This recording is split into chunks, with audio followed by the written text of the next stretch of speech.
c'est facile. Oye na yo, na garage et pas concessionnaire, au filmer, moi na télémi pembeni. Moi aussi je peux le faire. Na gozo a sevia na ngai, na tie pembeni na ba belle voiture, bon na sali cadeau ya voiture.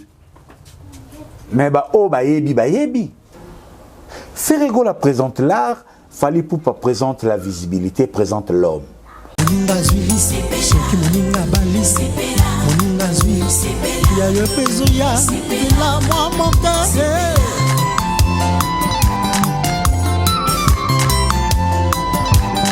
Que le mariage soit honoré de tous. Amen.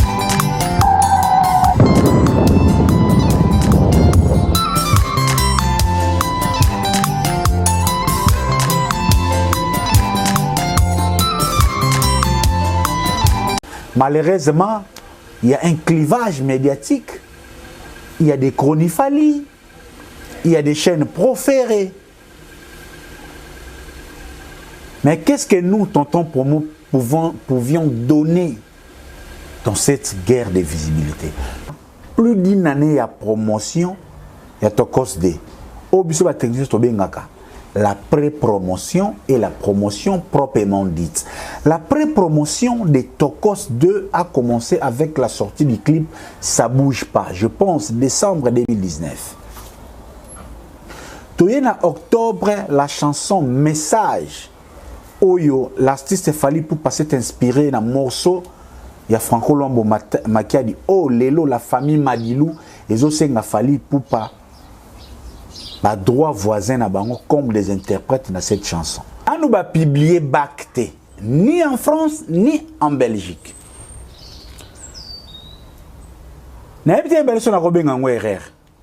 Marcosis n'a pas de permis. Je ne sais pas. Narokota na vie privée à Fally Ipupa dans l'organisation na été, il est le père de Marcosis, il peut faire tout ce qu'il veut. Je n'ai jamais cessé de le répéter. Ferregola et Fally Ipupa n'ont pas les mêmes besoins aujourd'hui. Story à la carte de Dubaï, story à la carte de Dubaï. Les chapines plein de grâce à Makambo qui faut total olympique. Donc il y a la carte de Londres pas Makambo quoi. Et puis c'est bon. Pour tout n'attendre pas baquer dans Munda. Pour t'en bêta pour comprendre que l'identité est very strong. La carte de Dubaï. En direct naturel. Salut, merci à vous tous d'avoir permis Tokoma à travers portable ou encore télévision ou tout autre moyen internet to bousculer qui étudie nabino pour to ya ko proposer bino émission au nengezarament fa décryptage par rapport à actualité musicale à travers votre chaîne Tonton Promo TV et votre humble serviteur Ridolphe Nkosa, Rido pour les intimes, Tonton Promo, car Nenge Ezalara. Nega, tu as un titre Ferregola et Fally Ipupa, la guerre des visibilités. Dernièrement, on a salaki émission ou encore une intervention par rapport à notre position sur les deux artistes. Mon point de vue est qu'entre autres que notre star Fally Ipupa, moi personnellement jusque-là sur le plan artistique, je ne voyais pas les contenus où il permettre régulièrement par rapport à l'information culturelle en ce qui concerne la musique. Mais hélas aussi l'évolution des choses font que aujourd'hui Ferregola s'affiche, Fally Ipupa s'affiche, les deux artistes s'affichent chacun à sa manière, mais tout le monde peut constater aujourd'hui et remarquer qu'il y a toute une guerre de visibilité entre Ferregola et Fally Ipupa. C'est ce que je vais développer ici dans l'entretien où il y a Ngainabino, votre frère ou grand frère, petit frère, peu importe, à chacun d'un cas à Koyambela Yango. Pour dans le barament fois na chaîne oyo spécialité na biso recette maison ils allaient réflexion décryptage analyse avec un traitement rigoureux des faits Je dis bien un traitement rigoureux. On est rigoureux dans le traitement de l'analyse ou le traitement de l'information. Pour tout mekarope sa bino ba oyo ba mourir à bonne musique, ba mélomane bozoa eloko oyo bozo mérité, et aussi nos musiciens ils à la repère.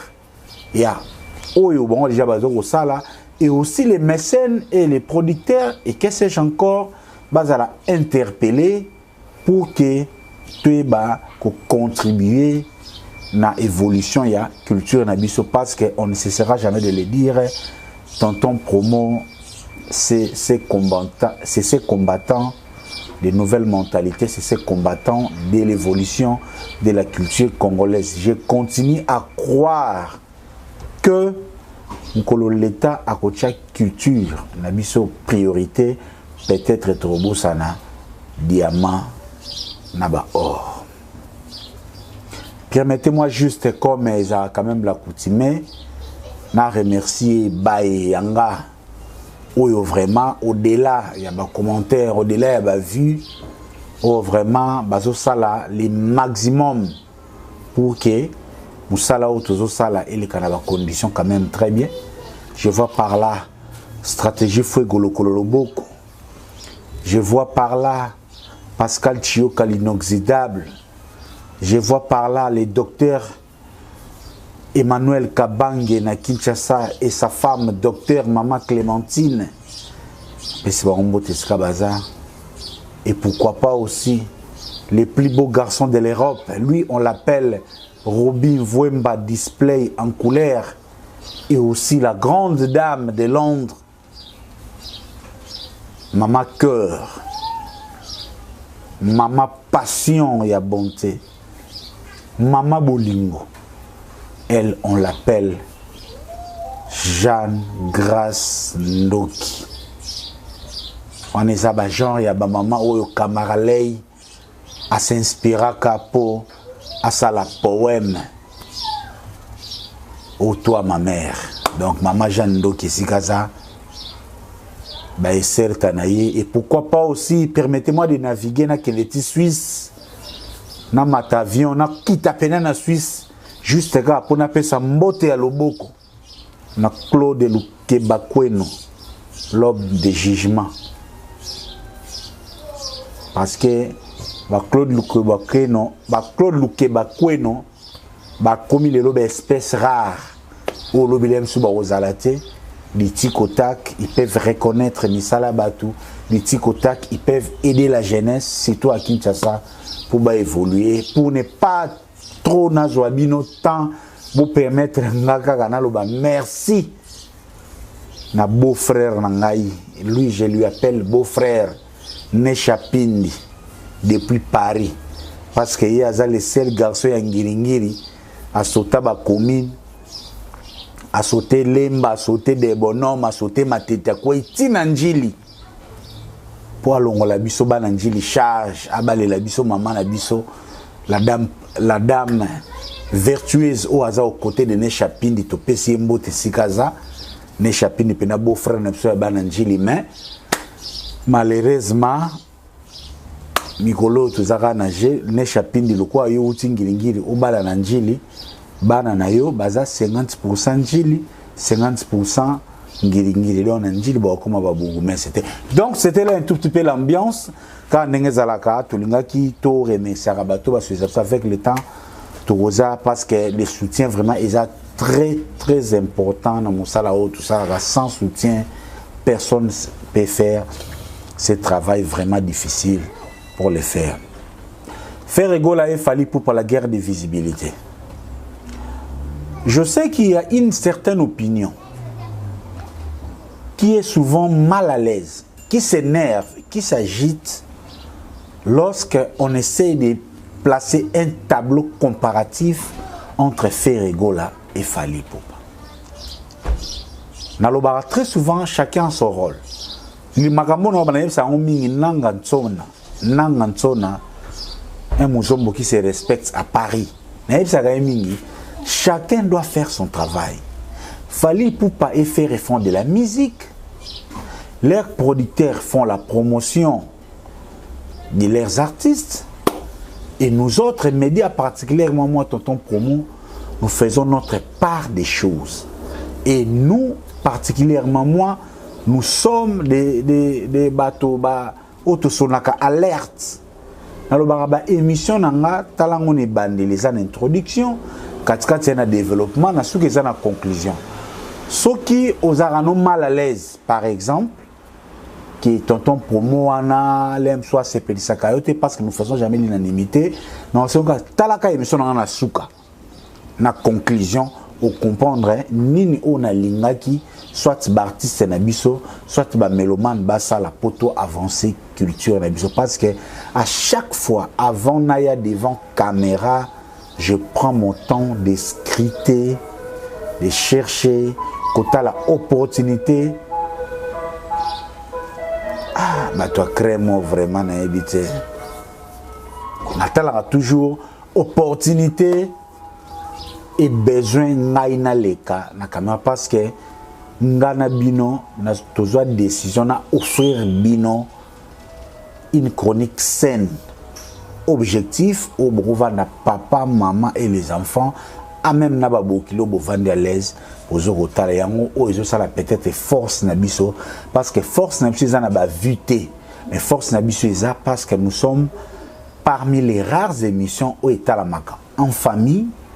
Parmi les rares émissions état na ba salon, je profite pour saluer staff Tonton Promo na Gabon parce que bango penda ba sangisaka ba émission dimanche ba vania na bazo tala ba émission pour bazoa information par rapport à ce qui se passe notre musique.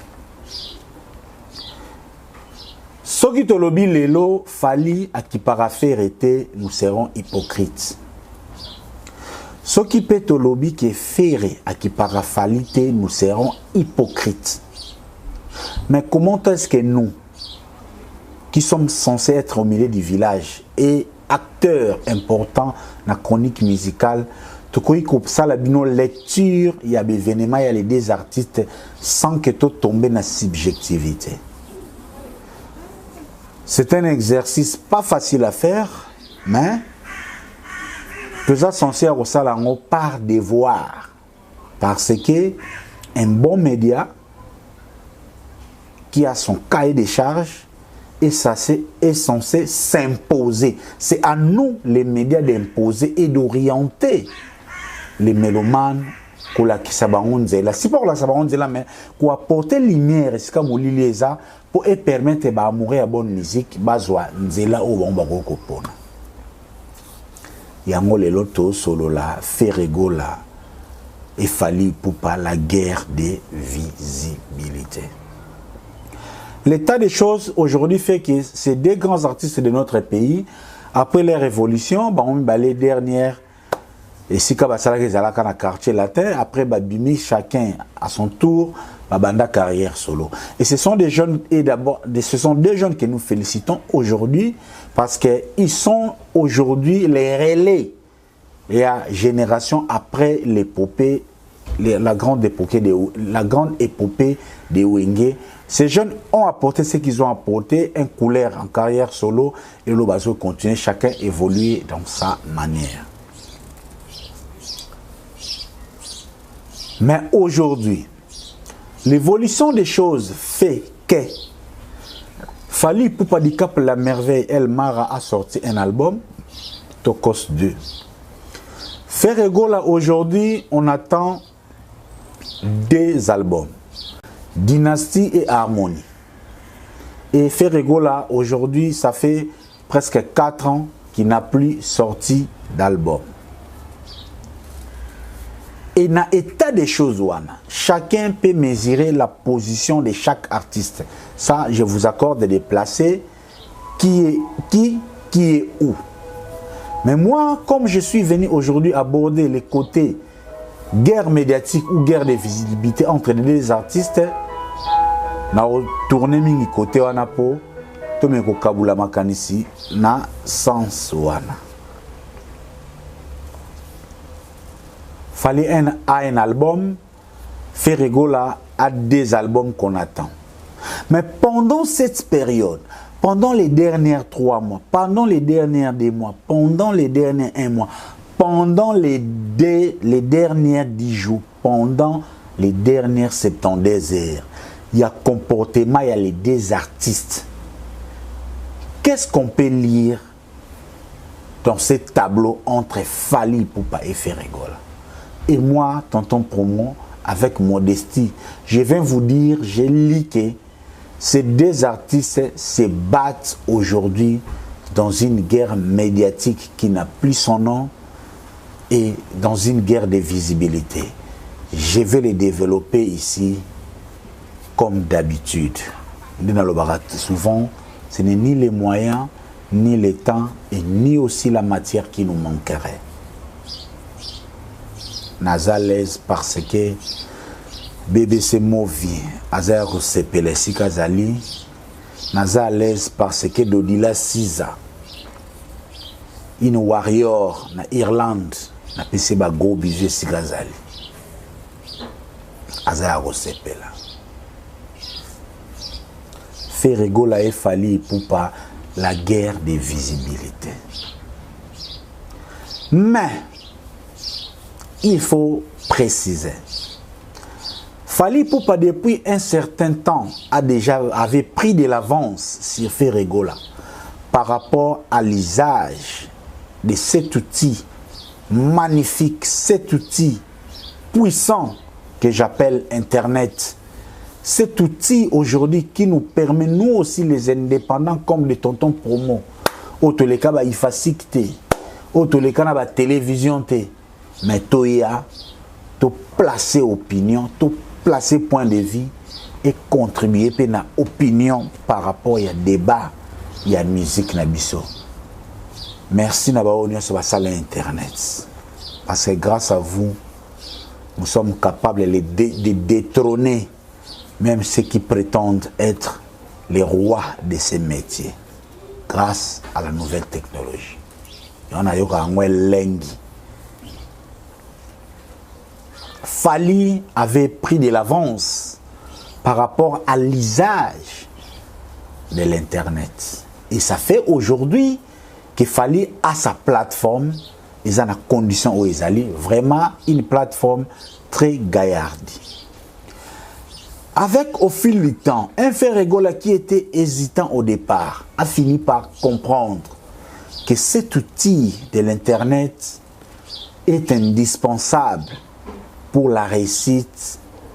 Il y a carrière, il y a un musicien qui veut se mettre dans le diapason, il y a des stars planétaires. Et Ferregola, après avoir organisé sa vie, et maintenant les pieds dedans, dans l'usage utile dans cet outil qu'on appelle Internet. Tous ces 2 éléments font aujourd'hui que tout le monde peut lire qu'il y a une guerre médiatique. Je m'en vais juste illustrer mes propos pour dire, vous pouvez constater, lundi, Bayuma Bavida, et l'autre dit Kataye Azazoba. Tout ça démontre à suffisance que les 2 artistes se surveillent, se regardent mutuellement, peut-être comme 2 chiens de faïence. Quand on dit 2 chiens de faïence, c'est Arabes, mais parce que quand je dis 2 chiens de faïence, pour un culturel comme moi, je souhaite un jour choc. Fally Ipupa et faire et soukana featuring. Fally a une mélodie où ils ont touché cœur. Parce qu'il est spécialiste dans la mélodie pour toucher les cœurs. Et Ferregola a une nuance. Comme Chetani. 12 malins. Nzambe ya Bayembi. A posé voix na il kolo ya mélodie ya Fally Ipupa. So il peut na question réponse et peut ça elengi parce que Ferregola maintenant il a sa chair de poule, il y a la musaraba poil la nzoto so razoyemba. Mais Fally Ipupa quand il chante lui, il touche les cœurs à travers sa mélodie. C'est comme ça, un jour, vous avez featuring, il y a Ferena Fali. Donc, vous serez touché au plus profond de vos sensibilités. Gare à vous, parce qu'au Souba, parce que là, Fali vient avec la mélodie et Ferre vient avec les nuances. Malheureusement, Kofi Olomide rata et Lokoana. Est-ce qu'un jour, c'est possible? Je ne sais pas. Mais nous continuons à croire que les artistes congolais sont capables.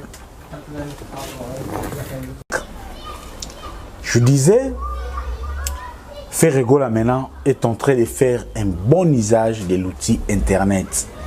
Et ça fait que maintenant, la cote de visibilité de Ferregola a considérablement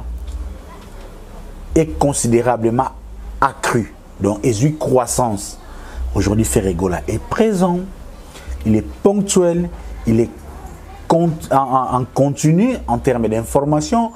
Les gladiateurs et les Gaulois s'est armé cher à l'artiste Ferregola. Basé sur l'information.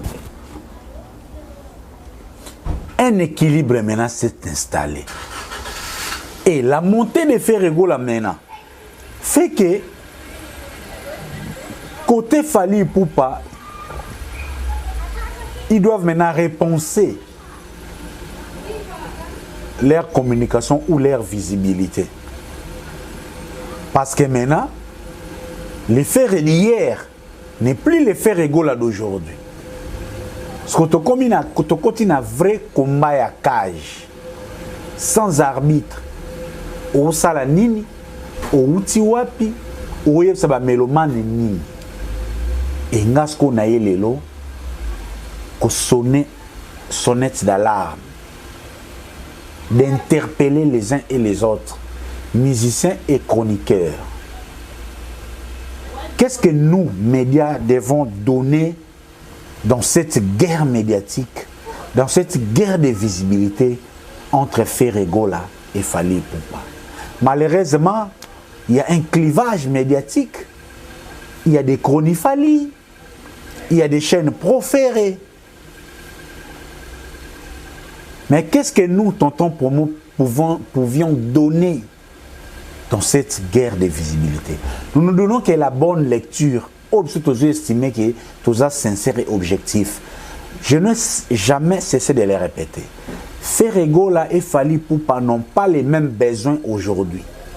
Et l'air na ya kabunaka lokola monganga ya marketing en ligne. Na ya lokola monganga ya communication. Donc on beta batonga ata esui bino. Mais boyeba que c'est pour votre guérison.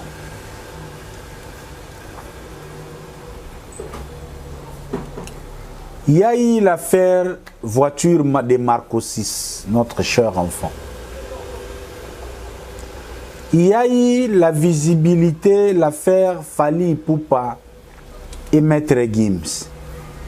Il y a eu aussi Ferregola chez Virginie Manganga et il y a eu aussi Ferregola na session live avec l'appui de Bra Congo à travers Nkoi.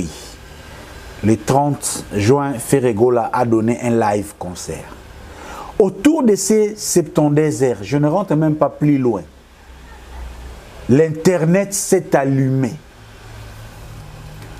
D'aucuns ont même dit Fali Ipupa, c'est une superstar. On lui a vu s'afficher avec Maître Gims. Et Maître Gims en train de faire des courbettes à Fali Ipupa comme pour faire la vidéo.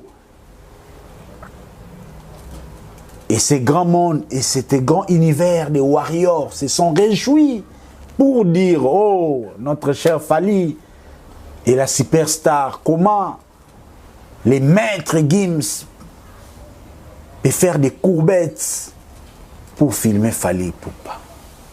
Et même les chronifalies n'ont même pas aussi manqué de sauter sur l'occasion pour même prétendre que Ferregola est un mauvais communicant. Il a donné un grand spectacle, mais ce grand spectacle a été circuité par la visibilité de Fally Ipupa et Maître Gims. J'aime bien ces chroniques Fally, parce que quand il vient, il vient vraiment aisément, avec un bon français, doux, calme, mais en train de faire vendre du vent aux warriors. Il s'étale comme un sophiste. Donc, quand il fallait un sophiste, dévier les contenus, désorienter l'information pour présenter Fally Ipupa à la lune pour apaiser les warriors. Bon, ce qui est bien, il fait bien son travail. Il dépend de ça. Il mange de ça. Sa carrière journalistique dépend de l'artiste Fally Ipupa. Parce que sans Fally, il ne serait peut-être pas aussi un journaliste. Ça, on comprend. Mais nous autres, qui faisons une chronique objective, nous autres, qui avons le minimum d'indépendance d'esprit, nous autres, qui trouvons les artistes et musiciens comme des partenaires, mais pas comme des dieux, nous pouvons donner l'analyse au peut-être beaucoup causé là. Où est Zalike? Aujourd'hui, entre Ferregola et Fally Ipupa, en termes de communication, en termes de visibilité, je dirais que professionnellement, Ferregola est tenté de damer les pions sur Fally Ipupa. Parce que quand vous prenez les deux artistes, on a maintenant deux tableaux. On a un Ferregola, artiste musicien, qui communique sur ses projets musicaux, qui communique sur ses œuvres, qui communique sur la promotion de sa carrière et de son orchestre. Et de l'autre côté, on a un Fally Ipupa, perdu dans la promotion de Tokos 2, qui s'appuie sur la visibilité. Tantôt, c'est un Fally qui achète des bijoux. Tantôt, c'est un Fally qui offre des voitures à son fils. Tantôt, un Fally qui profite d'une soirée avec Maître Gims pour se faire une place au soleil. C'est ce que maintenant je vais développer dans la partie O. Bateau Baza visé, on comprendre. Pourquoi je dis ça? Bref, je vous dis, on a un Ferregola musicien et un Fally Ipupa moutouya visibilité. Oui, je comprends. Aujourd'hui, quand on est une star est censée communiquer en continu et en temps réel avec ses fans. Et ça fait aujourd'hui qu'avec l'Internet, une star a des rôles, comme j'ai toujours conseillé aux artistes avec qui on travaille, que les deux rôles de l'artiste aujourd'hui dans les médias et Zali, présenter les œuvres et présenter la personne. Quand on présente les œuvres, les albums, les concerts, quand on présente la personne, on présente parfois la vie de famille, comment on vit, une sorte de télé-réalité, comment on voit, quelles sont nos opinions sur les questions générales. Et on a l'obulem pour l'homme lundi, Gims a posté moi le roboé, d'ailleurs le moi le roboé, qu'on fait le doigt Fabregas, c'est une ligne Fabregas et héritier, ils ont des beaux textes, c'est une belle semaine, possible au mot très interpellateur. Mais malheureusement aujourd'hui, Fally Ipupa est pris par son propre piège, parce que lui qui a été l'artisan de la visibilité, l'artisan de vendre les côtés rôle modèle et artiste. Mais avec un album Tokos, Oyo, et la limite, Fally Ipupa maintenant aujourd'hui se rabat dans la visibilité. On a plus un Fally Ipupa qui vend l'image de l'homme, Fally Ipupa, que Fally Ipupa qui vend l'image des œuvres de l'artiste Fally Ipupa. Je ne sais pas si on se comprend. Je ne sais pas si on est en train de communiquer na même onde na kitamwana se. Fally Ipupa azana misala mibale, aza musicien, Azap star. Mais Lelo, toujours constaté qu'il fallait pour pas na tokos de ou eza dernier œuvre na ye fallait pour pas comme limité, qu'il fallait pour pas comme kola ki sa mingi bon moto, il a fallu que misala ya fallu. Alors que de l'autre côté, Ferregola, l'homme de remontada, est en train de progresser sans même la sortie des dynasties et harmonie. Ferregola n'est tantôt, c'est maintenant comme un homme qui prend les fans comme une femme. Ferregola aujourd'hui est en train de caresser les amoureux de la bonne musique. Ferregola aujourd'hui est en train d'embrasser les Gaulois, qui sont de les apprêter au grand moment de la relation conjugale. Leur harmonie, na dynastie Gobima, bazala capable de savourer œuvre. Ferregola présente l'art, Fally Ipupa présente la visibilité, présente l'homme. C'est les tableaux qu'on a aujourd'hui. Je vais les développer tantôt. Permettez-moi juste le temps de dire merci Freddy Mayassi. Et certes à mon frère, merci pour votre soutien. Soutien à Freddy Maya, c'est là que Moussala ou Sala, et ce que nous musika peut toucher mi thème. Merci pour notre soutien vraiment. Freddy Maya, c'est force tranquille. Donc, pourquoi je dis ça? Lelo, c'est Fally qui a un album où ils en ont marché. L'album de Fally Ipupa Tokoste Ebimaki le 18 décembre. Donc, Lelo a 6 mois ou 7 mois.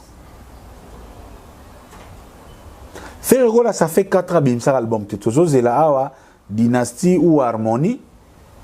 C'est Ekobima. Mais ils nous ont promis avant Casino de Paris Ekobima. Mais dans le dernier temps, comment les deux artistes se comportent? Dans le dernier 1 mois, comment ils se comportent? L'état des choses est ça l'année. Fally a tenté, il faut que le d'abord, tous on a bien promotion. Il y a Tokos de et Bandai en 2019. Donc, tous on a plus d'une année de promotion. Il y a Tokos de. Au biso ba technicien to bengaka. La pré-promotion et la promotion proprement dite. La pré-promotion de Tokos 2 a commencé avec la sortie du clip Ça bouge pas, je pense décembre 2019. En octobre, la chanson Message, Oyo, l'artiste Fally Ipupa s'est inspiré d'un morceau. Il y a Franco Lombo Makia dit Oh Lelo, la famille Madilou, et aussi il a Fally Ipupa. Pas droit voisin à Bango comme des interprètes dans cette chanson. Ce n'est pas le sujet aujourd'hui. Et Bimaki n'a pré-promotion. Et en novembre, la chanson featuring Fally Ipupa et Nino Likolo et Bimaki en novembre. Pour finir le 19 décembre, le featuring Fally Ipupa et Dadju et Bimaki pour marquer le début de la promotion proprement dite. La pré-promotion a pris beaucoup de temps. La promotion proprement dite a commencé en décembre. L'artiste Fally Ipupa est allé en décembre en Côte d'Ivoire à Bandi.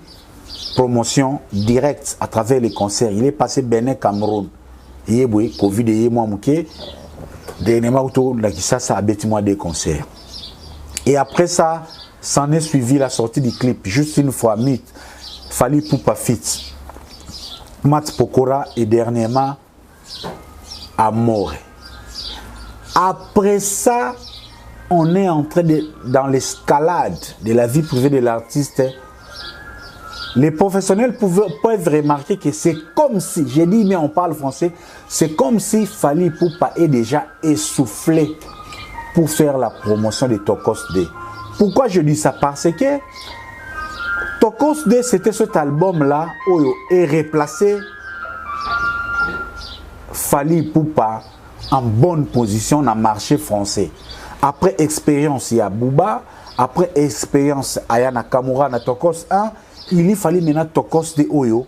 Ils avaient misé sur Tokos 2 avec des gros featuring. Nino, c'est le roi des streaming en France. Mat Pokora, c'est le roi des ventes CD en France.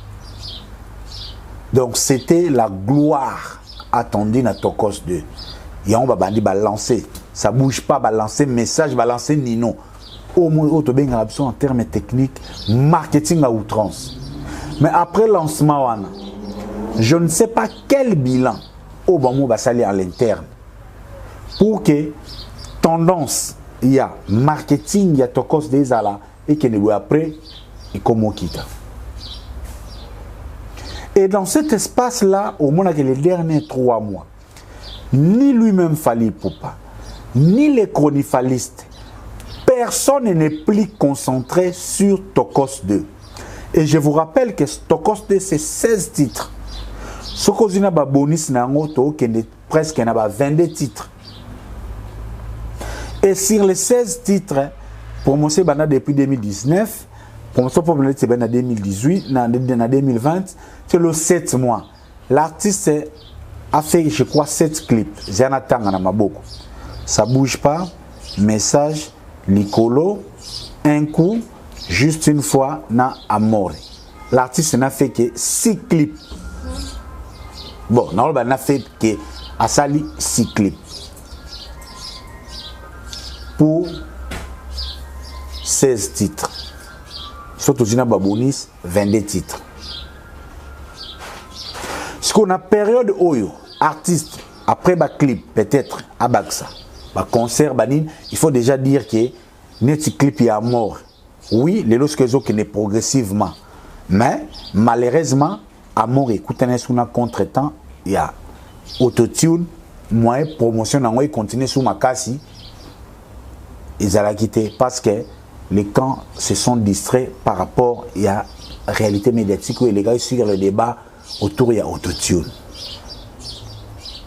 Et ça fait que mon constat en tant que marketeur, Fally Ipupa, au lieu de rester dans la continuité de la promotion de Tokos 2, les chronifalistes, au lieu de rester dans la continuité, il y a promotion à promotion, il y a Tokos 2, ils sont en train maintenant de perdre leur temps dans la concentration sur la montée des faits rigoles.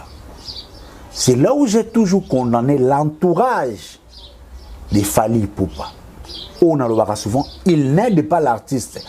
Il faut les lots Fally Ipupa avant à la sous diagnostic, à la tableau, toza to komi wapi, faire au lobi to mando benga diamber, faire au to mando benga lobi mal entouré, faire au lobi to mando benga distrait, les lots faire tenter de progresser sévèrement.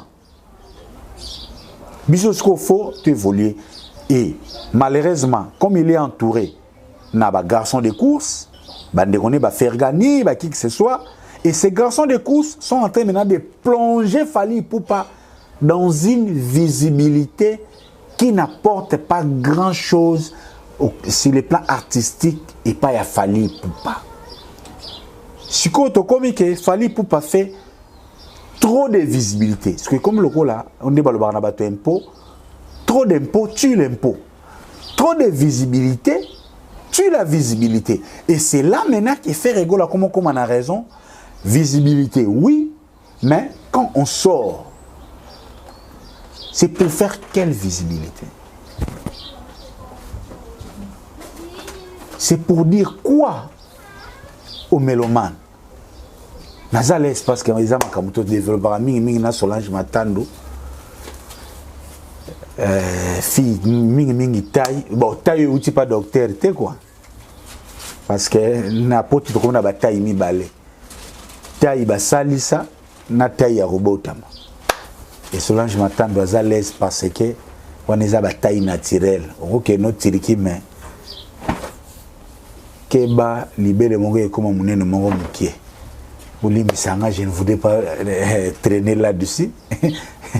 Donc, Fally Ipupa aujourd'hui est plus dans une visibilité de trop. Ça, c'est mon constat et mon point de vue. C'est une visibilité de trop. Et les pièges, les camps Fally, les garçons de course de Fally, Mémie les anines. Parce que Ferregola a sorti une voiture Rova, parmi les derniers cris, avec une valeur estimée à 150 000 livres. Babosani ke bango bazala na bentilé, et si baloba ke bentilé na bango za sika. Pour maintenant contrer Ferregola, il tombe dans les pièges de l'excès de visibilité. Yoka formule babinisi.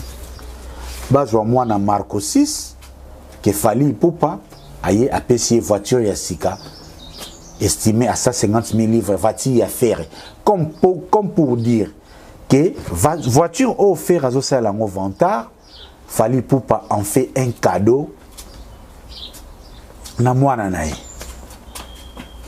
Bon, nandenga code ils en ont peu ma solo idéologie ils en ont peu le quoi sikate parce que ouais la son pendant betango jibe les jibazo bimisa 600 oh wera asombeli mampata 600 carapona pour banaliser ndene sarabino avec tonton promo boza na chance ya kozwa je suis quand même un patrimoine historique ya musique na biso ne sabino mingi bano ba osalizanga loka sikate donc ba stratégie ya kozwa adversaire asombi car ozo obimso ya bana famille do ba wera si ba sala yango jiba sombi 600 wera bige non asombi mampata 600 ya kipa ngote siko Fally pe alisko ameka pour abo makari ya fere abimsa Marco 6. Voilà maintenant où Fally tomber. Donc, à force de chercher d'être visible, à force de chercher de casser la visibilité de Ferrego là, le camp Fally Ipupa fait plonger notre star dans une grosse erreur. La première, Fally Ipupa nous présente une vidéo où Azana Mwana a encouragé que azu bac au toloba examen d'état azu offrir voiture ya marque ya Ferrego. Première erreur, n'a nous pas publié examen d'état ni en France ni en Belgique. N'a nous pas publié bac ni en France ni en Belgique. N'a pas été belge na robenga ngo erreur. Marco 6 n'a pas de permis. Je ne sais pas. Narokota na vie privée à Fally Ipupa dans l'organisation na été. Il est le père de Marco 6. Il peut faire tout ce qu'il veut. C'est lui le père. Il a l'autorité parentale sur Marco 6. Mais est-ce que tout ça nous réunit à papa? Pour bien c'est toi papa. Na Fally na bino bota na bien c'est toi papa. Tout ça n'a réuni à papa. Est-ce que ils ont un bon sens entre permis de conduire na voiture nini oyo papa asalaka mwana na ye azwa liboso parce que kopesa mwana voiture bon c'est naebi ke ba journaliste qui ça et ça le ciel pour eux mais na poto awa c'est un quotidien normal. Mwana nyonso na poto le akoma na 18 ans ils a meilleur anniversaire na ye azwa kabak ba pesa ka cadeau mwana soka linga zo voiture faut mwana abanda na permis ce qu'on a évité kopesa mwana voiture azana permis pour moi eza lokola au lieu ozela biloko ebela pour servir mutu une fois pour toutes yo ozela mutu aye azana nzala otelie fufu. Siko abandi kozela soupe et ya après. Siko de do Marco 6 ninga zana na voiture wana ko de eza lokola fufu. Pas na permité. Banda siko avandeki na mesa banda siko kozela soupe ya. Banda kozela soupe bon na éviter combien de temps à retenir patience. Et beaucoup comprendre même botala elonya Marco 6 na vidéo wana. Biso toye barba na poto. Marco 6 n'était pas content. Pourquoi tu votes dans celle-là on est? Azana permis bac pe nanu babimisi bac te. Mais parce que seulement le camp Fally Ipupa pour eux, il fallait balayer la belle voiture de Ferrego là. Ba memisko Marco 6 na Joana.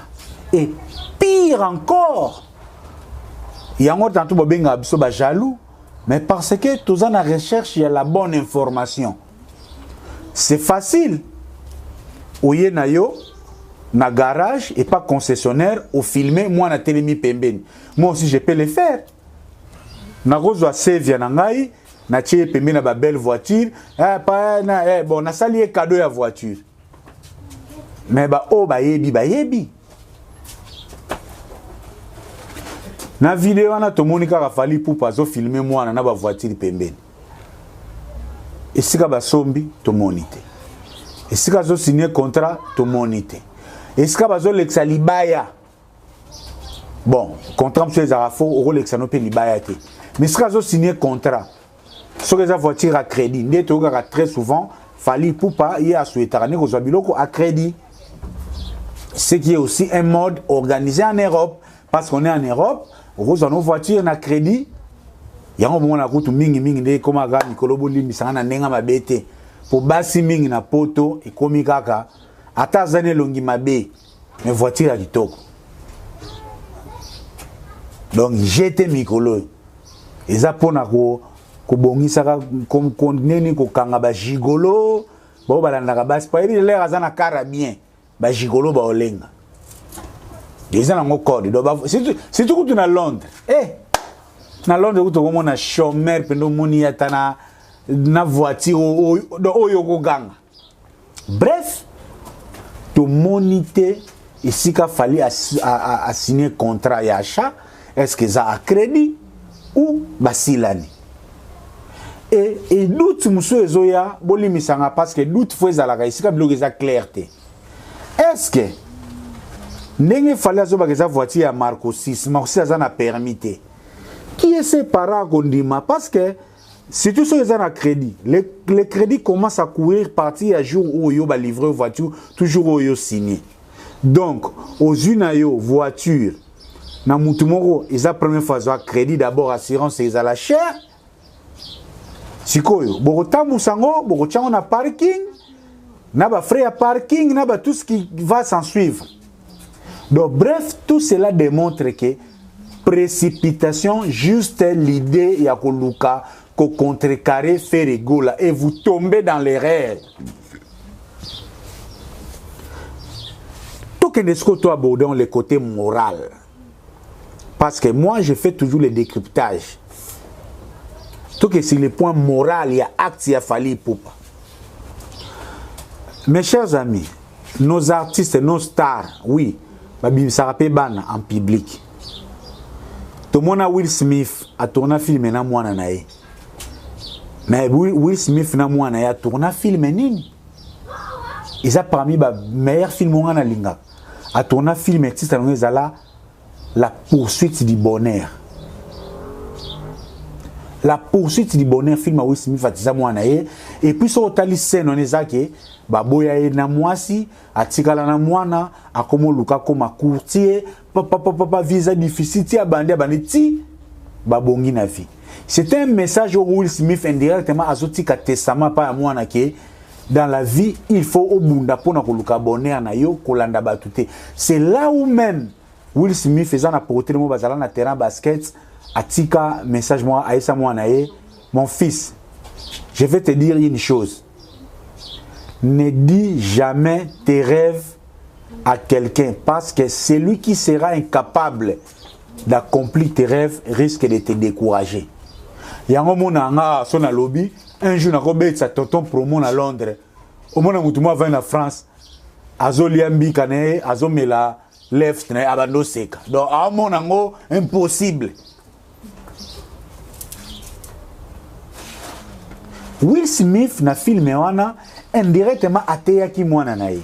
Dernièrement Youssoufa a auto clippé na mwana na ye. Suivez les textes de cette chanson, vous allez comprendre que Youssoufa est en train de laisser un message na mwana na ye. Et quand fallait pour prendre Marco 6 à son voiture lokola ya ferry. Marco 6 a comme adversaire ya ferry. Qu'est-ce qu'il fallait pour pas être en train d'inculquer sur la tête de Marco 6? Ici, il fallait pour pas oublier que Marco 6 est un fils et le fils d'un musicien. Ferrigola aussi est un musicien. Donc, Chaka Kongo, Weranson, Ferrigola, Héritier Watanabe, Emmanuel Macron, Ambassi Bourgeois, Nani, Marc Aouz. Bangunyo sobaza batata, ya Marco 6. Et de si quoi faire égaux la paix à tata ya Marco 6. Et sur le plan moral, lorsque Fally Ipupa pose cet acte, donc c'est un papa qui prend son fils pour concurrencer l'autre papa. Et c'est là maintenant que autre battement mon a Fally to ko akuma na ba perte ya ba valeur, surtout ba valeur africaine, les valeurs bantou. Oh battement mon a Fally pour à force de chercher le succès, à force de chercher la visibilité, akuma ko perdre ba mère sunabiso. Parce que Marco aussi ça za mwana ya faire. Comment yoko opposer mwana ya faire na papa na ye? Et maintenant, ça fait que de l'autre côté, Ferregola, c'est un papa. Pour lui, les enfants doivent être concentrés sur les études. Ferregola a annulé même un projet à Manabana. Et il a même dit dans l'émission à Virginie que pour lui, Banabasa n'a nos classes. Et au moment que le camp Wenge, JB Soraya asili sina droit en France, lelo azana milieu politique na ba circonstances ezali, lelo exaucé asisi aux États-Unis, gladi asisi aux États-Unis et ba faire pe bazoluka ba landa ligne wana. Mais yo Fally Ipupa, tu nous viens un Marco 6 pour à côté guerre ya carrière na yo. Tu sacrifies même l'image de l'enfant pour la concurrence na yo. Fally Ipupa, est-ce que vous aviez un cœur avant de faire ça comme parent? Et Fally Ipupa oublie qu'aujourd'hui il a des tableaux Banaya Nana, Banaya Niki, alors qu'il y a une bonne opinion qui estime que Fally Ipupa est en train de négliger Banaya Niki. Je ne dis pas que c'est vrai, je dis c'est une opinion. Mais quand tu communiques maintenant, Marco 6 vient concurrencer, faire un Range Rover. Donc, aujourd'hui, ça va un élément de plus pour faire remplir ces tableaux. Ils ont ça l'état que Fally Ipupa, c'est un parent qui a peur de Nana Ketchup, entrer dans bien entretenir les enfants de Nana Ketchup, pour un peu négliger les enfants de Niki. Je ne dis pas que c'est vrai, je dis c'est l'image que l'opinion est en train d'entretenir. Naba acte na yo Fally Ipupa. C'est pourquoi j'appelle la vidéo. Yamako si c'était une erreur communicationnelle très grave. Na sote kuna, na yaka potoshite, toya na vidéo ya Maître Gims en train de filmer Fally Ipupa avec des courbettes. Parce que cette vidéo a fait la joie des Warriors et aussi a fait aussi la joie des Chronifally. On m'a envoyé la vidéo d'un Chronifally qui essaie même de prétendre que la vidéo de Maître Gims et Fally Ipupa a court-circuité les concerts live de Ferregola. Et on a tellement on a lobby Nzamba Sunga ndekonanga journaliste o ya kumisa Fally pardon. Nzamba Sunga ya poto. Inaebika o ya poto. Mukola ko ya poto. Même atana wese a bando kanisanga. On a lobarake. Okoza no journaliste oza pemena ba musicien. Oyebi bango, okenda pe classe, mais tant que oya poto te za lokolo na poussière na mutu. Tant que oya poto te za lokolo na ekai na misu. Tant que oya poto te za lokolo cerveau na yo eza limité. Parce que ce Chronifally bilo moka kumisaka façon memelaka, vous comprenez que non, ce journaliste il a tout. Mais sauf l'accès au bien et au service. Et l'accès au bien et au service, on n'en trouve qu'en Europe. Parce que journalistes ont façon à représenter star, ou un élément où il faut vanter star. Mais on a poto au monde. Ils ont l'autre côté. Ils ont l'autre côté, ils ont l'autre côté. Je vais les développer. Si les journalistes sont comme ça là, biloko moko dirait mutumo azolenga soso, azolenga caviar. Alors qu'un végétarien azomonaye empire. Pour végétarien, alenga soso alenga caviar te. Et ça pas parce que azangi bon, mais parce que pour naye caviar, soso et ça est l'autre côté. Et maintenant c'est Konifali pour lui. Fetimoko Falina Gims. Donc c'est le ciel qui doit tomber. Alors que ceux qui vivent en Europe savent comment ça fonctionne entre les stars et les comédies mortels. Je vais les développer aujourd'hui.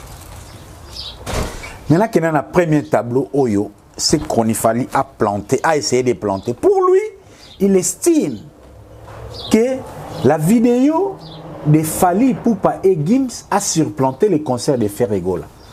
Mais non, mais c'est le Konifali. Nasenga Abino, j'ai souvent été ouvert, je travaille avec beaucoup de journalistes dans l'ombre. Et ça, c'est pendant que se prétendent être, mais je sais petit don là, d'abord de maîtriser la bonne analyse, il y a marketing en ligne, et ces dons là, il y a ça là. Contenu en termes de programmes vidéo. J'ai ces petits dons-là. Les fameux Konifali a prétendu que le concert a fait Regola et sur le cas de live, il y a 2000 personnes. Et que notre chaîne est belée et relayée en côté. Et on aime ça, beaucoup d'en a des éléments. Mais est-ce que vous savez interpréter les éléments? Donc pour ce Konifali, 2000 na live, il y a fait Regola et l'autre côté. Et c'est la même erreur que ces journalistes, Bazala Nango, Herbe sur tout ça la page. Parce qu'ils en souffrent. Très souvent, lorsque tu as une vidéo sur YouTube, tu as une page. Ils oublient, donc, bon, on a contraté parce que dans l'Ingaranzamba, il y a un jour à comprendre. Mais il a encore étalé son ignorance sur la question de l'interprétation, de l'interaction. Il y a la vidéo en ligne. D'abord, Ferregola a l'équipe plate na page Facebook, il y a Skoll. Bota la nombre d'abonnés, il y a et comment même pas 100 000 abonnés. Donc ils ont déjà plateforme où ils ont abonnés mouké. Pour une plateforme où ils ont abonnés mouké, lorsque ça fait 2000 d'interactions, ils ont maman na performance. Et la Bra Congo a sali yango siyama, a l'inga qui conseille à faire et les cana na page pour booster cette page. Donc après ces concerts, page wana baxi abonné, page wana ebani, ngamo personnellement na yebi à travers concert ya faire et beaucoup des amoureux de bonne musique et ba gaulois ba yebi page wana nino wana. Donc eza maman na performance. Contrairement par exemple na page mo egoza par exemple ya Fali, egoza na 2 millions. Soko e sali live et sali 5 millions. Na page et sali 5000 personnes en ligne. Na page où il y a Bra Congo, et ça a moins de 100 000. Et sali 2000 en ligne. Et ça maman na performance. Maman na performance.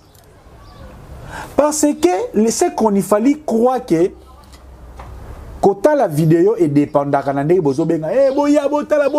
non. La plupart des plateformes dépendent des fonctionnalités. Il y a chaque plateforme.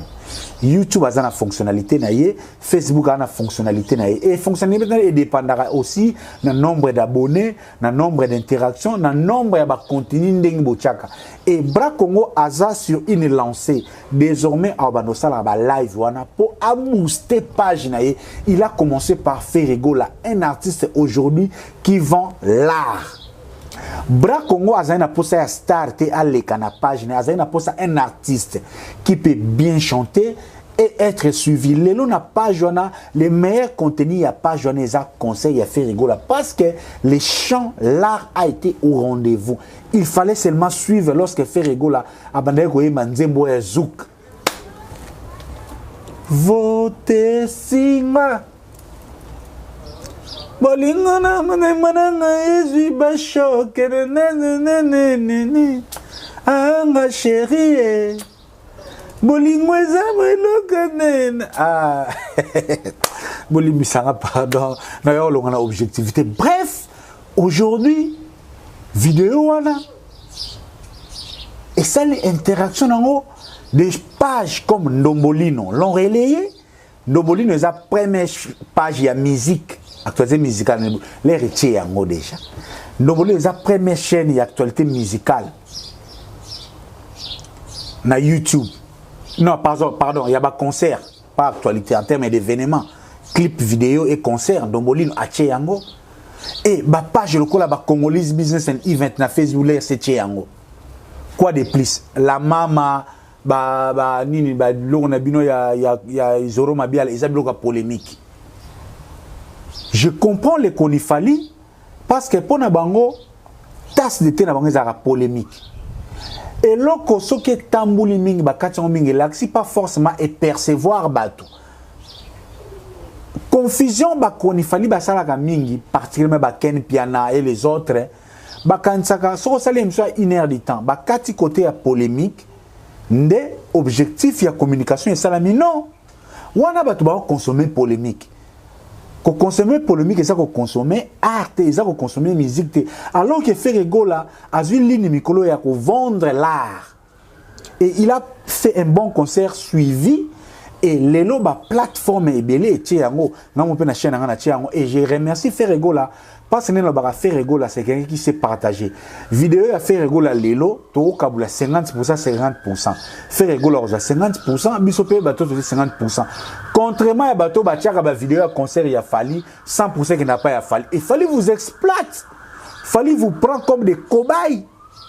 Azoko Sabino Baksababone, mais tout l'argent rentre chez Fali. Mais Ferregola concert n'a sur Yoche, n'a chaîne n'a juste 50%, fait pas juste 50%. Sans que tu coutana. Parce que comment la route concert il a fait Ferregola? Il y a un Sabino Ferregola, c'est un missionnaire. Surtout comme il a 15 Ferregola na musique na biso. Musique est bongi. Ba jeune ba robima, ba tout ba robima. Parce que Ferregola c'est partagé à l'Ingarokaba, bon Yarokaba au Félété. Mais quand tu travailles chez Ferregola, vous allez mériter. Entre parenthèses. Allons-y pour te chuter directement dans la vidéo à Maître Gims. À titre d'information, Fali pour pendant Maître Gims ba koutanité parce que Maître Gims a invité personnellement Fali Poupa. Ni dans son bureau, ni chez lui au Maroc.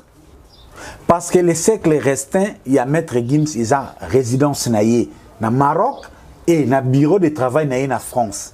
Donc, Moutoyo, Oyo, Gims a considéré. Oyo Gims a ligné ayamba avec honneur.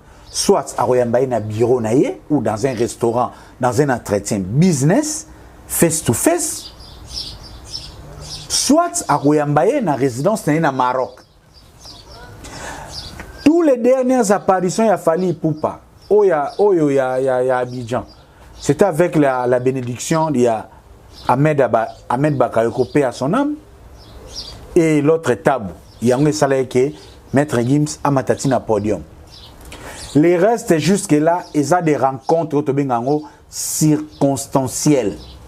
Si vous avez dit ça, au moins il fallait faire une vidéo na Gims. Oyebi no kute bakuta na kindenge nini ba mo oye superstar oyebi kute na contexte nini bakuta naki parce que pour ocha rapport ocha valeur ya une rencontre faut y ba na contexte nini bakuta naki na jusque là Fali Poupa na Gims bayebani baza bangala jana na to ba congolais ndenge Gims ayebi Robinho ndenge Gims ayebi bina filé Gims aza gentil to koya après Gims ayebi mission parce qu'il est connecté à mwana yolo ayebi mission congolais pe Fali ayebi grand frère donc so ba kutani quelque part jusque là bazo kutana na ba rencontre moko circonstancielle. Et les dernières dates, ils ont fait il y a H Magnum, H Magnum de tout anglais. H Magnum a un artiste rappeur français d'origine ivoirienne, à en France depuis 9 ans. ba travailler na ba maître Gims a collaboré na section d'assaut les Zaga groupe. Donc c'est un rappeur français à Salifet naie à Bengisi pour la plupart ba rappeurs français et aussi Fally Ipupa. Na feti wana Fally Ipupa ba kutani na Gims. Pas parce que Gims a Bengisi Fally, pas parce que Fally a Bengisi Gims, mais ba kutani wana. Et Gims lelo lorsque beaucoup de star, ba confrères, ils ont occasion chacun a sa vidéo pour lobby n'angopé à ça la visibilité par rapport naie en attendant visibilité à ba œuvre naie. Et Gims était là, la vidéo est complète. La vidéo on a été l'insouno par l'insouno na ba méga te botalika parti à Niki na Kinshasa, yo konifali ozo komisa yango. Mais bateau bazana méga o batali vidéo ya mobimba. Gims azaki normal avec tout le monde accueilli à ça la vidéo na chacun na batonde ba solo là parce que bazaki na ambiance moko convivial azo filmer batu nyonso Gims joana a filmer kaka falite et là azo filmer batu soit filmer ba on est long. Pourquoi Gims et ça là que image bima ya courbette. Gims connaît que Fally alinga ko vanter manzaka na ye alinga ko vanter ketch na ye. Parce que tout le temps dans les réseaux sociaux même de l'un au ba comportement mutu. Ayebi que Fally alinga bijou, Fally alinga bazoye na makolo. Il veut maintenant faire une vidéo avec son grand frère Fally. Le ko la Fally alinga ba laksa ba ketch na ye. Azuye na ketch. A tombwami, azuye longi après à tourner pour ba s'afficher ba mi balé.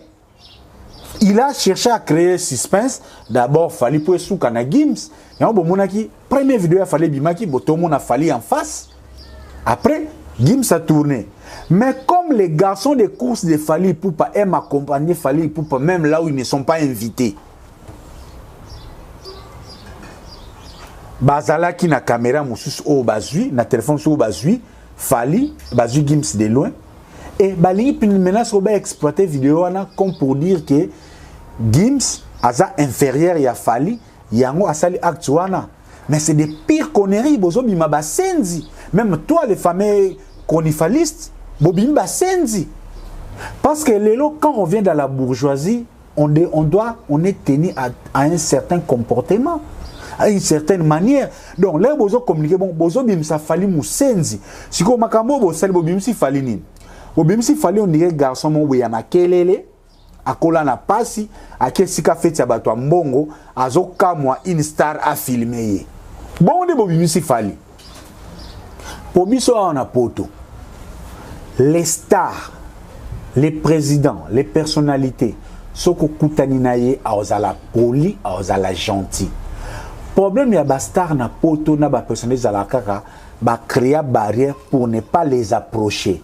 Mais ceux qui s'y ont approché, que ce soit Poutine, Obama, Queen ya England, Onani, alors ça na photo à l'aise, au conseil même service, n'importe au conseil à Queen. Please, Her Majesty, please, can I have a picture with your help? Au conseil à Queen, Queen Angleterre à cause de la phone photo, so kuta no senge help. Alors ça là ngo. Ndenge Aisha Okoko aebisaka maman Olive maman nazanza la lambelanga fufu maman Olive alambela e fufu donc lelo est comme un leadership moderne lelo leader azasu orgueillete ke o atama pekana bandal yaza superstar ako filmer te leadership a lelo za leadership ya humilité leadership ya simplicité et Gims faut alaxana batu que c'est un enfant bien éduqué donc pour Gims, lorsqu'il a fallu vidéo, il ne perd rien, il va rester maître Gims. Si yo konifali, yo Kisinjora, o yebinom faut potonner fonctionnalité. Olingo bimson loko là,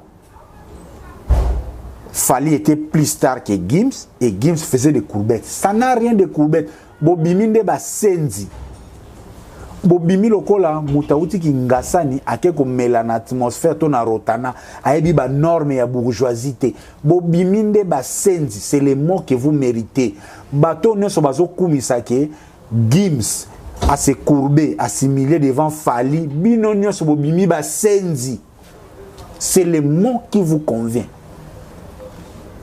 parce que la bourgeoisie bota ta na film ya nini Titanic les roses azomema Jack na buffet na banquet ya ba prêtre batambo ba vendre. On est tenu à un comportement bien habillé, comment se tenir, comment parler, comment même restituer l'événement. Sikoyo bino bo sopi au saranate. Donc et là kisi ke à force ya ko luka ko sala featuring na Gims parce que lelo c'est vrai Fally Ipupa azoko bunda kaka asala featuring na Gims pour conciter Ferregola. À titre d'information, quand Ferregola a souhaité asala featuring na Maître Gims, au-delà ya Bakistar Tuniboy, et ça d'abord rencontre ya art. Featuring ya Gims na Ferre et qu'on a la rendez-vous ya art, des grands chanteurs. Gims ayana Kundula, Ferre ayana Nuance. Mais featuring ya Fally na Gims et qu'on a la featuring ya Bastar le la Fally linga ki star. Ferre et Fally, Ferre et Gims, des grands chanteurs. So ba yembi et za loko la featuring ya Gims na Benji Chirac. Au dernier nini featuring au Gims ça bien en France. Et puis Fally na yebité featuring nini ezangi yo po o matana mapata. Si o sala featuring, Fally ça sala featuring na Booba. Et mema wapi? Oui, ezo single d'or. Asana ya na Kamora. Ah, on a tokos de ba bombarder ba featuringa au salina Nino champion streaming au salina Mat Pokora champion ya vente CD et memi wapi au souki na réédition te au souki na réédition te Fally malgré son réédition Fally atalelo salina Maître Gims Fally ici au toboli niveau ya ba featuring pour na Fally comme le la moto la veste chaque jour atola ti veste sikaba to ba yeba na bangote okobonga na yote. Au commun local ba Patrick Mouyaya, au commun local ba son excellence Ebera, au commun local ba Félix Sekedi ba mais ça au moins on a veste. Mais muto à la traveste était premier jour à la veste à Sikabo au mona yango. Ya le ba Ferre ba JB. O JB ko tu prête talne abetene naza azagina naza mais azagina comme normal JB alinga naza. Biloko wana lele comme so pa Fally. Et comme Bimse le la mona mongo ya bandal, ou ya comme riche, mais il ne se comporte pas encore comme riche, comme bourgeois. Na bourgeoisie ba kenda bongote, to lo bango po to bongisa. Je n'ai même pas besoin de minimiser qui que ce soit. C'est là où l'entourage a fallu pour pas besoin plonger na sia au saranate. Ça pouvait suffire, oui, il fallait s'afficher na Gims, mais boluki bon luka vidéo ya Gims, ce que l'oblet ba na on ba renforcer sous barre na bango pour ça na pembe na bango te, bongo benga bango ba jaloux. Au moins ce bobe ça cop.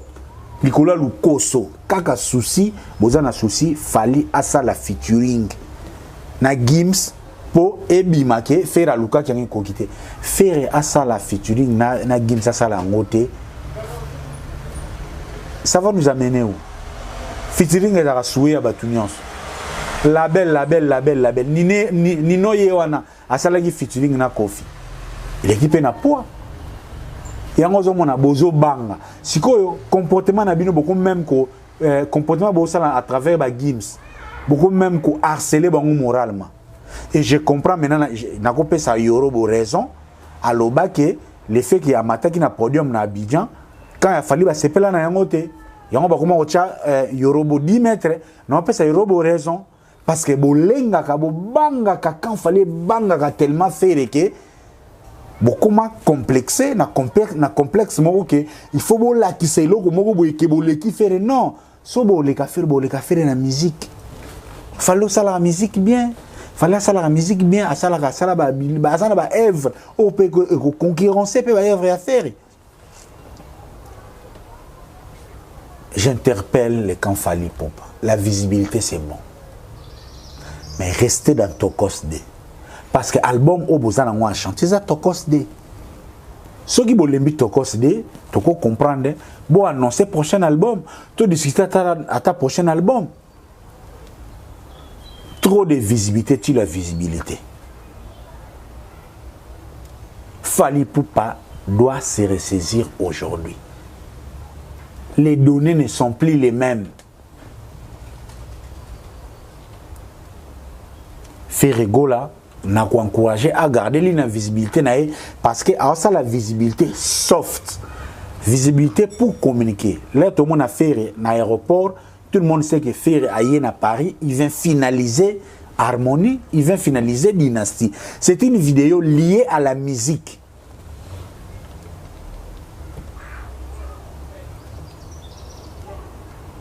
Ce qui fait à l'axi voiture parce que finga je fais musique ne fout à été. Merci beaucoup.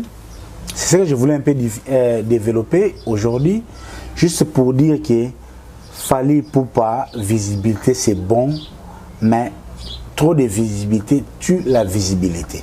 Il s'est fait qu'aujourd'hui, dans la guerre des visibilités, Ferregola communique utilement et Fally Ipupa reste dans les accessoires, si je peux me permettre de le dire, parce que aujourd'hui Fally Ipupa a un album sur le terrain. Il faut qu'il y ait un album où il est remplacé en auto-continuer promotion à Yango. Fally Ipupa a besoin de nous donner les calendriers des autres concerts. Fally Ipupa a beaucoup de choses à donner, continuer les clips, couper sa biso prochain featuring makambo eza ebele ou même n'a pas connu fallait savoir comprendre. Merci, je sais que ça a été un tout petit peu long et ça entre mon mois bongo.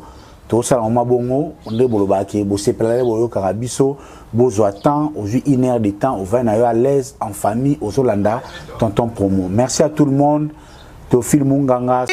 Historia, li solo ya li toiteo, kasi ya bilili, toko mona, toko tala, elengi, monde entier. Bon, naina nga na tembete. To sala wenge na tembete. Wenge zalaki lokola loisir ti comme profession. En tout cas, la camora donc makambo to lobela to lemba musique congolaise ezaki na ghetto, c'est comme communautaire. Et kiti sous donc on a plus bas niveau et comme communautaire. Yango tozo bunda po to bimsango na kata communautaire, na kata ghetto, tozo disque d'or. Inshallah. Allah Akbar.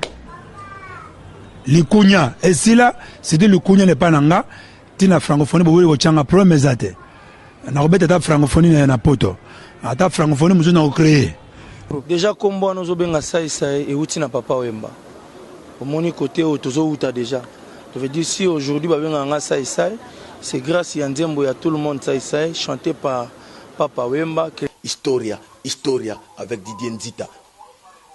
On remercie Soussou. Ouera son roi de la forêt. O Léona Minito Didier na kosaote ba miseno somona ba yara ba lobarawa. Passeport à liboso. Ouera mtabimise la biso. Soso liboso pa ba bonane na ba fête so ba première communion. Dabo e ba ke ouera to liango soso musaka mampata mutalamba ka ba musicien o mona rana ba fiba misapina maboko na makoz. Dans les tout puissants Nzambe Mokonzi yem tasala ga ba destin ay ba yo za journaliste comment que ba Dubai pam ba journaliste belé pe bazokende kasangulu pamba.